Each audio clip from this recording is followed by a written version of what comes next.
Psychology of success. எண்ணம் போல் வாழ்க்கைன்னு சொல்லுவாங்கல்ல, அது உண்மைன்னு நினைக்கிறீங்களா? அப்படி உண்மையாக இருந்துச்சுன்னா அதை எப்படி நம்ம அட்வான்டேஜ்க்கு யூஸ் பண்ணுறது? ஓகே, நான் தத்துவம்லாம் பேச போகிறது இல்லை. நம்ம பார்க்க போகிறது ப்ராப்பர் எவிடன்ஸ் இருக்கிற சயின்ஸ். சயின்டிஃபிக்லி பிக்மேலியன் எஃபெக்ட் அப்படின்னா என்னன்னு பார்க்க போகிறோம். அப்புறம் அதை எப்படி நம்ம அட்வான்டேஜ்க்கு யூஸ் பண்ணுறதுன்னு பார்க்க போகிறோம். Let's get started. நம்ம மனசில் இருக்கிற எக்ஸ்பெக்டேஷன்ஸ் நம்மளோட அச்சீவ்மெண்ட்ஸை எந்த அளவுக்கு அஃபெக்ட் பண்ணுது? Now what happens when you expect yourself to fail? நீங்கள் வச்சிருக்கிற எக்ஸ்பெக்டேஷன்ஸ் உங்களோட கோல்ஸை கண்டிப்பாக இன்ஃப்ளூயன்ஸ் பண்ணும். அது மட்டும் இல்லாமல் நிறையா நேரம் அது உங்களை எம்பவர் பண்ணவும் செய்யும். பாசிட்டிவ் எக்ஸ்பெக்டேஷன்ஸ் உங்களை மோட்டிவேட் பண்ணும், இன்ஸ்பயர் பண்ணும் அண்ட் மோஸ்ட் இம்பார்ட்டன்ட்லி சேலஞ்ச் பண்ணும். இப்படி தான் உங்கள் மனசில் இருக்கிற எக்ஸ்பெக்டேஷன்ஸ் உங்களோட அச்சீவ்மெண்ட்ஸை அதிகமாக பாதிக்குது. If you expect yourself to fail, then you will fail. But if you expect yourself to succeed, you probably might succeed. உங்கள் பர்ஃபார்மன்ஸ் மேலே உங்களுக்கு ஒரு நெகட்டிவ் எக்ஸ்பெக்டேஷன் இருந்துச்சுன்னா உங்கள் பர்ஃபார்மன்ஸும் நெகட்டிவாக தான் இருக்கும். அதே சமயம் உங்கள் பர்ஃபார்மன்ஸ் மேலே உங்களுக்கு ஒரு பாசிட்டிவ் எக்ஸ்பெக்டேஷன் இருந்துச்சுன்னா உங்கள் பர்ஃபார்மன்ஸும் பாசிட்டிவாக இருக்கிறதுக்கான சான்ஸ் ரொம்ப அதிகம். எக்ஸ்பெக்டேஷனுக்கும் அச்சீவ்மெண்ட்டுக்கும் இருக்கிற கனெக்ஷனை, காரலேஷனை 1968 ரிசர்ச் பண்ணி கண்டுபிடிச்சாங்க. இதை பற்றி ஒன்றா ரிசர்ச் பண்ணி கண்டுபிடிச்சவங்க 2 பேர். ஒருத்தர் ஒரு சைக்காலஜிஸ்ட் ராபர்ட் ராசன்தால் அண்ட் இன்னொருத்தங்க லெனார்ட் ஜேக்கப்சன். இவங்க ஒரு எலிமெண்ட்ரி ஸ்கூல் டீச்சர். இந்த ஃபினாமினனை இன்னும் கொஞ்சம் கிளியராக புரிய வைக்கிறதுக்கு நான் ஒரு எக்ஸாம்பிள் சொல்கிறேன். கொஞ்சம் இமேஜின் பண்ணிக்கோங்க, நான் இப்போ உங்ககிட்ட ஒரு பசில் கொடுத்துட்டு இதை 30 செகண்ட்ஸ்க்குள்ளே நீங்கள் சால்வ் பண்ணி முடிக்கணும்னு சொல்கிறேன். அது கூடவே சேர்த்து நீங்கள் ஸ்டார்ட் பண்ணுறதுக்கு முன்னாடி இது ரொம்ப ஈஸியாக இருக்கும், நீங்கள் சீக்கிரம் சால்வ் பண்ணிடுவீங்கன்னு சொல்கிறேன். ஸோ பேசிக்கலி உங்களோட பர்ஃபார்மன்ஸ் மேலே நான் ரொம்ப ஹை எக்ஸ்பெக்டேஷன் வச்சுருக்கேன்னு உங்களுக்கு தெரியப்படுத்திடுறேன். நீங்கள் ரொம்ப நல்லா பண்ணுவீங்கன்னு நான் எதிர்பார்க்குறேன். ஸோ உங்களை என்கரேஜ் பண்ணுறது மூலியமாக உங்களோட எபிலிட்டிஸில் எனக்கு எவ்வளோ நம்பிக்கை இருக்குன்னு நான் காட்டுறேன். இதெல்லாம் கரெக்டாக பண்ணதுக்கப்புறம் நீங்களும் பாசிட்டிவாக ரெஸ்பாண்ட் பண்ணுறீங்க. இந்த பசிலை 30 செகண்ட்ஸ்க்குள்ளே சால்வ் பண்ணி முடிச்சிடுறீங்க. ஓகே, இது சிச்சுவேஷன் நம்பர் 1. இப்போது சிச்சுவேஷன் நம்பர் 2 பற்றி சொல்கிறேன். போன வாட்டி மாதிரியே உங்களுக்கு ஒரு பசில் கொடுக்குறேன். அது 30 செகண்ட்ஸ்க்குள்ளே நீங்கள் சால்வ் பண்ணி முடிக்கணும்னு சொல்கிறேன். பட் திஸ் டைம் நான் என்ன சொல்கிறேன்னா, இந்த பசில் ரொம்பவே கஷ்டமாக இருக்கும், உங்களால் இதை செஞ்சு முடிக்க முடியாதுன்னு சொல்கிறேன். ஸோ உங்கள் மேலே இருக்கிற என்னோட எக்ஸ்பெக்டேஷன்ஸ் ரொம்ப லோவாக இருக்குன்னு நான் தெரியப்படுத்திடுறேன். அது மட்டும் இல்லாமல் அந்த சேலஞ்சோட லெவல் ரொம்ப ஹையாக இருக்குன்னு நான் சொல்லிடுறேன். உங்களை டிஸ்கரேஜ் பண்ணுறது மூலயமா உங்கள் எபிலிட்டிஸ் மேலே எனக்கு சுத்தமாக நம்பிக்கையே இல்லைன்னு கன்வே பண்ணிடுறேன். ஆக்சுவலி ஃபர்ஸ்ட் கொடுத்த பசிலுக்கும் செகண்ட் கொடுத்த பசிலுக்கும் டிஃபிகல்ட்டி லெவல் ஒரே மாதிரி தான் இருக்கும். நீங்களும் நான் சொல்கிறத அப்படியே உள்வாங்கிக்கிறீங்க. உங்களால் இந்த பசிலை 30 செகண்ட்ஸ்க்குள்ளே சால்வ் பண்ண முடியலை. Expectations can make or break your performance. Rosenthal and Jacobson இதை தான் பிக்மேலியன் எஃபெக்ட்னு சொன்னாங்க. எக்ஸ்பெக்டேஷன் பாசிட்டிவாக இருந்துச்சுன்னா உங்களோட பர்ஃபார்மன்ஸும் பாசிட்டிவாக இருக்கும். அதே சமயம் எக்ஸ்பெக்டேஷன் நெகட்டிவாக இருந்துச்சுன்னா உங்கள் பர்ஃபார்மன்ஸும் நெகட்டிவாக இருக்கும். ஆனால் எல்லாரும் உங்கள் மேலே ஹை எக்ஸ்பெக்டேஷன் வைக்கிறதுனால உங்களுக்கு ப்ரெஷர் ஏறி போயிடாதான் நீங்கள் கேட்பீங்க. நீங்கள் கேட்குறது கரெக்டு தான். ஸோ இந்த மாதிரி ஒரு ஹை ப்ரெஷர் இல்லாமல் ஹை எக்ஸ்பெக்டேஷன் மட்டும் இருந்துச்சுன்னா பிக்மேலியன் எஃபெக்ட் வேலை செய்யும். மற்றவங்களோட எக்ஸ்பெக்டேஷன்ஸ் நீங்கள் எந்த மாதிரி சேஞ்ச் ஆவீங்கன்றதை கண்டிப்பாக பாதிக்கும், for better or for worse. நான் இப்போ சொல்ல போகிறத கவனமாக கேளுங்க. இந்த இடத்துல தான் நிறையா பேர் ஒரு முக்கியமான விஷயத்தை மிஸ் பண்ணிட்டு இருக்காங்க. பிக்மேலியன் எஃபெக்ட் மற்றவங்களோட எக்ஸ்பெக்டேஷன்ஸ்க்கு மட்டும் இல்லை, உங்களோட எக்ஸ்பெக்டேஷன்ஸ்க்கும் வேலை செய்யும். இந்த எஃபெக்டோட உண்மையான பவரே இதில் தான் இருக்குது. அஃப்கோர்ஸ் மற்றவங்களோட எக்ஸ்பெக்டேஷன்ஸ்லாம் உங்களை கொஞ்சம் கொஞ்சமாக சேஞ்ச் பண்ணிட்டு தான் இருக்குது, சந்தேகமே இல்லை. பட் உங்களோட பிக்கெஸ்ட் சோர்ஸ் ஆஃப் ஸ்ட்ரென்த் எதுன்னு தெரியுமா? நீங்கள் தான்.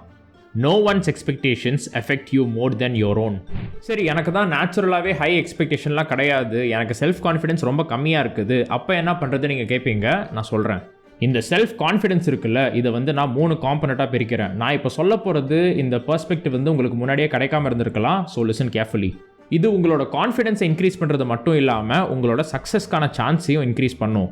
Alright, number 1, the 4 experiences.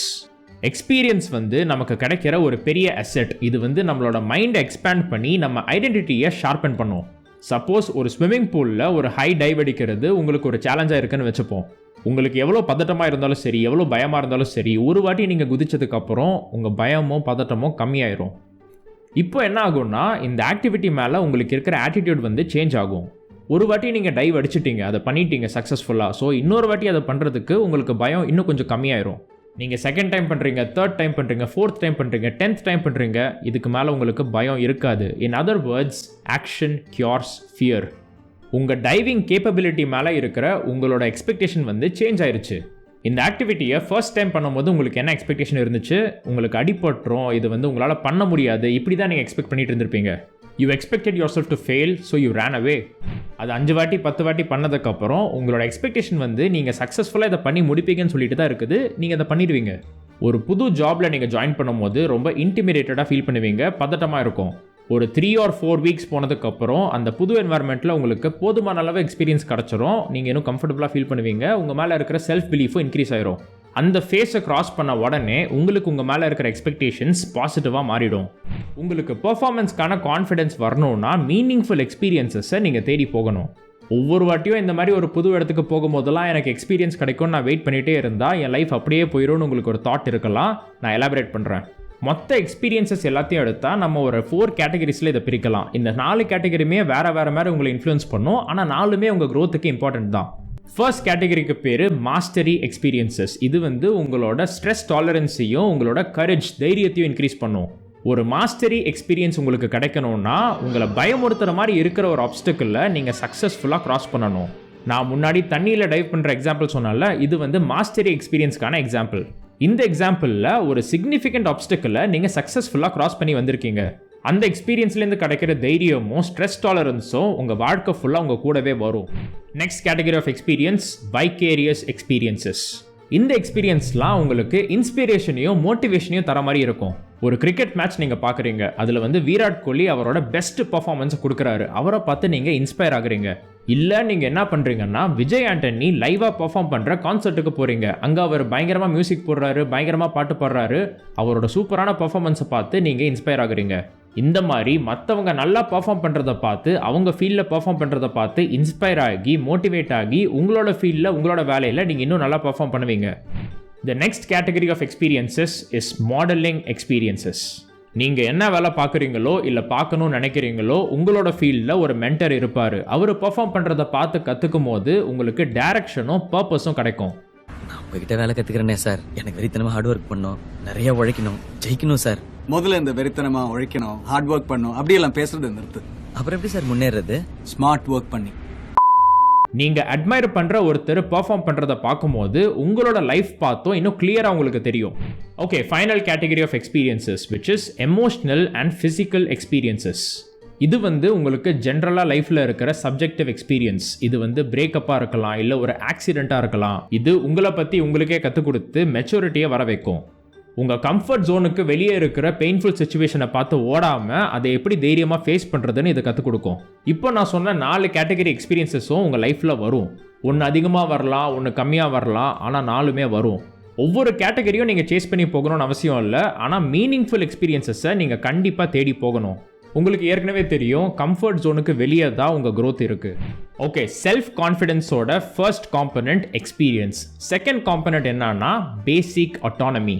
Experience வந்து உங்களுக்கு ஒரு ஸ்ட்ராங் ஃபவுண்டேஷனை கொடுக்கும். அது கூடவே சேர்த்து you need a sense of control in life. இந்த கான்செப்ட் வந்து செல்ஃப் டிட்டர்மினேஷன் தியரியிலேருந்து வருது. இது வந்து ஹியூமன் மோட்டிவேஷனை பற்றின ஒரு தியரி. அட்டானமினா என்னன்னு பார்த்தீங்கன்னா உங்கள் டெசிஷன்ஸை இண்டிபெண்ட்டாக நீங்களே எடுக்கிறதுக்கான கெப்பாசிட்டி. உங்கள் லைஃப் மேலே உங்களோட ரெஸ்பான்சஸ் மேலே உங்களுக்கு ஒரு கண்ட்ரோல் இருக்குன்னு நீங்கள் ஃபீல் பண்ணணும். இந்த அட்டானமி நமக்கு இருந்தால் தான் நம்மளோட ஆப்ஷன்ஸ்லாம் ஒன்று ஒன்றா கன்சிடர் பண்ணி ஒரு மைண்ட்ஃபுல் சாய்ஸை நம்மளால் மேக் பண்ண முடியும். இந்த சென்ஸ் ஆஃப் கண்ட்ரோல் இருக்குல்ல, இது வந்து சின்னதாக தான் ஸ்டார்ட் ஆகும். அதுக்கப்புறம் போக போக எக்ஸ்பேண்ட் ஆகும். எக்ஸ்பேண்ட் பண்ணுறதுக்காக முதல்ல நீங்கள் பண்ண வேண்டிய விஷயம் உங்களுக்கு நீங்களே ரெஸ்பான்சிபிலிட்டி எடுத்துக்கணும். Practice making your own decisions. உங்ககிட்ட இருக்கிற ட்ரெஸ் எல்லாம் எடுத்து ஒன்றொன்னா பாருங்கள். இந்த ட்ரெஸ் எல்லாம் நீங்கள் போடணும்னு நினைக்கிறதுனால நீங்கள் போடுறீங்களா, இல்லை மற்றவங்க போடணும்னு நினைக்கிறத நீங்கள் போடுறீங்களா? இதே கேள்வியை உங்ககிட்ட உங்கள் ஹேபிட்ஸ், லைஃப் ஸ்டைல், உங்கள் கெரியரை வச்சு கூட நான் கேட்பேன். இதெல்லாம் நீங்கள் தான் டிசைட் பண்ணிங்களான்னு யோசிங்க. If the answer is no, நீங்கள் டிசைட் பண்ணிங்கன்னா என்னென்ன மாதிரி சேஞ்சஸ் நீங்கள் பண்ணுவீங்க? இனிமேல் உங்களோட டிசிஷன்ஸை நீங்களே எடுத்து அதுபடி நடந்துக்கோங்க. ஒரு பேசிக் சைக்காலஜிக்கல் நீடை சாட்டிஸ்ஃபை பண்ணுறது மட்டும் இல்லாமல் உங்கள் மேலே நீங்களே நம்பிக்கை வைக்க கற்றுப்பீங்க. தான் இருக்கும், ஆனால் கற்றுக்கிறதுக்கு நிறையா இருக்கும்பா. டேய், இன்னும் 5 வருஷத்துல உங்க கூட படிச்சவனுங்களா சொந்த வீடு காருன்னு செட்டில் ஆயிடுவானுங்கடா. பின்னாடி நீ ரொம்ப ஃபீல் பண்ணுவ. நான் சந்தோஷப்படுவேன்ப்பா. Okay, third component of confidence is Bandura's theory. Albert Bandura அப்படிங்கிற சைக்காலஜிஸ்ட் என்ன சொல்லியிருக்காருன்னா நம்ம கேப்பபிலிட்டி மேலே நமக்கே இருக்கிற ஒரு பர்சனல் ஜட்ஜ்மெண்ட் தான் செல்ஃப் எஃபிகசி. உங்களோட எபிலிட்டி, உங்கள் கெப்பாசிட்டி எவ்வளோ இருக்குன்னு சொல்லிட்டு நீங்கள் ஒரு ஐடியா வச்சுருப்பீங்களா மனசுக்குள்ளே. உங்களோட ஆக்சுவல் கெப்பாசிட்டி வந்து அந்த ஐடியாவை விட மோஸ்ட் ப்ராபப்ளி அதிகமாக தான் இருக்கும். உங்களோட செல்ஃப் எஃபிகசி அதிகமாக இருந்துச்சுன்னா பெரிய பெரிய சேலஞ்சஸை ஃபேஸ் பண்ணி ஓவர் கம் பண்ணுற எபிலிட்டி மேலே உங்களுக்கு நம்பிக்கை அதிகமாக இருக்கும். மேலோட்டமாக பார்க்கும்போது செல்ஃப் எஃபிகசியும் அட்டானமியும் ஒரே விஷயம் மாதிரி இருக்கும். ஆனால் இது ரெண்டுத்துக்கும் ஒரு மேஜர் டிஃபரன்ஸ் இருக்குது. நமக்கு நம்ம லைஃப் மேலேயும் டெசிஷன்ஸ் மேலேயும் எந்த அளவுக்கு கண்ட்ரோல் இருக்குன்றது தான் autonomy. Self efficacy is the perception of autonomy, which means நமக்கு ஒரு விஷயத்தை செய்கிறதுக்கான கெப்பாசிட்டி மேலே எந்த அளவுக்கு நம்பிக்கை இருக்குன்றது தான் செல்ஃப் எஃபிகசி. எக்ஸாம்பிளுக்கு சொல்லணும்னா, என்னால் என்னோட ஃபிசிக்கல் கெப்பாசிட்டி படி ஒரு 200 கிலோ தூக்க முடியும்னு வச்சுக்கோங்க. ஆனால் என் மனசுக்குள்ளே நான் 150 கிலோக்கு மேலே தூக்க முடியாதுன்னு நினச்சிட்டு இருப்பேன். அதுதான் என்னோட செல்ஃப் எஃபிகசி. இதை தான் நம்ம இன்க்ரீஸ் பண்ணணும். ஆக்சுவலாக உங்கள் லைஃப் மேலே உங்களுக்கு நிறையா கண்ட்ரோல் இருக்கலாம். ஆனால் அந்த கண்ட்ரோல் இருக்குன்னு சொல்லிட்டு நீங்கள் நம்பலன்னா என்ன ஆகுறது? உங்கள் கெப்பாசிட்டி மேலே உங்களுக்கே நம்பிக்கை இல்லாத போது உங்களோட செல்ஃப் கான்ஃபிடன்ஸ் கம்மியாகும். லோ செல்ஃப் எஃபிகசி சக்ஸஸோட சான்ஸை ரொம்பவே கம்மி பண்ணும். என்னால் 200 கிலோலாம் தூக்க முடியாதுன்னு சொல்லி நான் நினச்சிட்டு இருந்தேன்னா அதை ட்ரை பண்ணக்கூட மாட்டேன். உங்கள் லைஃபோட டெசிஷன் மேக்கிங் கண்ட்ரோல் உங்ககிட்ட தான் இருக்குது. அது இல்லைன்னு சொல்லி நீங்கள் நினச்சிட்டு இருந்தீங்கன்னா உங்களோட ஃபெயிலியர் ரேட் அதிகமாகிட்டே இருக்கும். மொத்தமாக இந்த 3 காம்பனன்ட்ஸும் ஒன்றா சேர்ந்து தான் உங்களுக்கு கான்ஃபிடென்ஸை கொடுக்கும். உங்கள் லைஃப்பில் இப்போ வரைக்கும் நடந்த ஈவெண்ட்ஸ் எல்லாம் ஒன்றா சேர்த்து உங்ககிட்டே நீங்கள் ஒரு ஸ்டோரியை சொல்லி நம்பிட்டு இருப்பீங்கல்ல, அந்த ஸ்டோரியை ஆல்டர் பண்ணுறதுக்கு இந்த 3 காம்பனன்ட்ஸும் கொஞ்சம் கொஞ்சமாக ஹெல்ப் பண்ணும். ஸோ ஒரு விஷயத்தை நீங்கள் நல்லா பெர்ஃபார்ம் பண்ண முடியும்னு சொல்லிட்டு நீங்களே எக்ஸ்பெக்ட் பண்ணீங்கன்னா அந்த பெர்ஃபார்மன்ஸும் பாசிட்டிவாக இருக்கிறதுக்கு நிறைய சான்ஸ் இருக்குது. You should be prepared for the worst but expect the best. Alright, end of the video. இந்த வீடியோ உங்களுக்கு பிடிச்சிருந்துச்சா எனக்கு ஒரு லைக் போடுங்க. சைக்காலஜியை பற்றி இன்னும் தெரிஞ்சுக்கணும்னு நினச்சிங்கன்னா பேட் பிஹேவியர் சேனலுக்கு சப்ஸ்கிரைப் பண்ணுங்கள். Until next time, by.